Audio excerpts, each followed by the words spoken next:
Have you heard about the latest disappearance? Because this is apparently becoming commonplace. Rumeysa Ozturk, a PhD student originally from Turkey who attends Tufts University, was just taken last night. You can watch the video.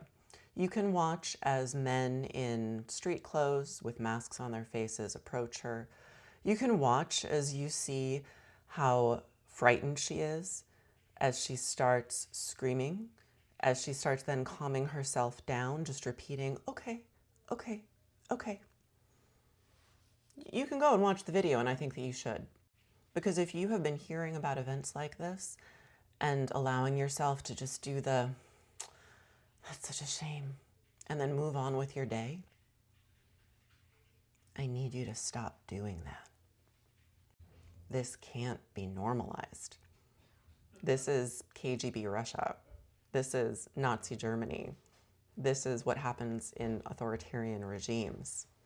This is not supposed to be America. Rumeysa had her visa revoked. She is being detained right now, and there's an attempt to deport her happening. The courts are fighting this. However, in the meantime, they haven't even released why she's being detained. There are a lot of guesses that we can make.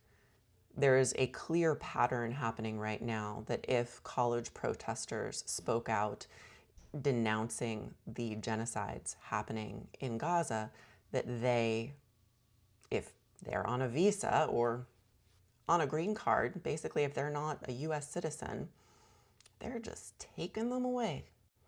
Beyond that, they're just announcing that these are terrorists. These are terrorists. You know, you put it on Fox News, you put it on Truth Social, and people just seem to eat that up without bothering to do any research. These people are not terrorists. It is okay to say that the Palestinian people shouldn't all be murdered. That doesn't mean that you're against Israel. I am Jewish. I don't like seeing Israelis or Palestinians being murdered. I also absolutely denounce Hamas as a terrorist group, which the Palestinian people do too. They were actually brave enough to have a protest in Gaza against Hamas yesterday. If Palestinians can get up and take to the streets and protest their terrorist leaders, why are we not out in the streets right now? And I know the answer to that, because I'm also not out on the streets right now, right? I have things going on in my life. I'm distracted. I'm able to try to prioritize my family and my job above it. But when do we say it's too much? Because I think we're there. Because if we keep letting these atrocities happen and allowing our First Amendment rights to be stripped away, by the time everyone's willing to get up and fight, we're not going to have those rights to fight for anymore. I've been very vocal that I am going out to the 50-51 demonstrations. These are peaceful and lawful. These are nonpartisan demonstrations for democracy, for our country.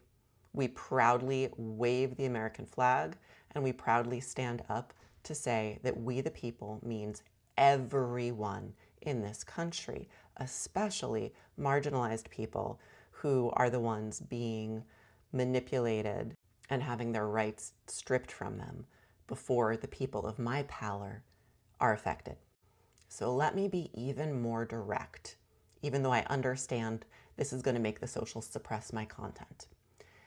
If you are white, middle class, upper class, I need you to actually act right now. Part of the reason we are in this boat is because so many of us have just stayed cozy in our privilege, expecting that someone else is going to take care of these problems. Well, you know what happened instead? People took advantage of our comfy, cozy nature to go ahead and write Project 2025, and that's being executed right now. It is time to get uncomfortable.